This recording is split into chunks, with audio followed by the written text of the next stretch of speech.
Well, in reference to the accident, I was at the Winter Haven High School parked, getting ready to pick up my grandson from school. And while I'm sitting there, this vehicle came into the drive lane in front of the school where all the parents are waiting, just barreled right on into, hit my truck, and kept going.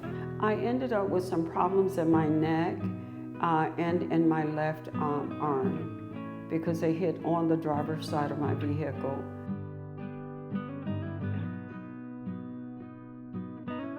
I have seen the Brooks Law Group, the advertisement, and of course when I'm passing by, when you all are giving out for needy people, turkeys and all of that, so I've seen Brooks.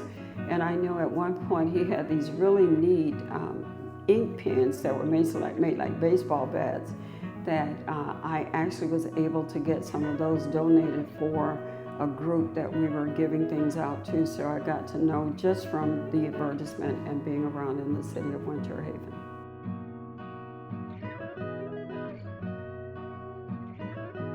It has been really awesome. Jasmine was my case manager, and she, in my opinion, is second to none.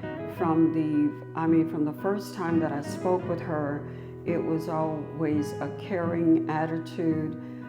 She was very knowledgeable of the whole process, never made me feel like I was infringing upon her time. If I did call or if I said anything to her, she was just excellent. And to me, her representing the company as the first person that I would speak with, she did an awesome job in representing Attorney Brooks's law group.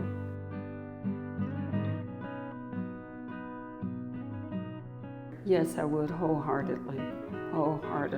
I would not even think twice about whether or not I would say go to Brooks. I would say go to Brooks. I especially love just walking into an environment where I feel that I really do matter and I'm not a number. And that was very important to me. And I just felt like, okay, I'm going to a family function. It really felt very good.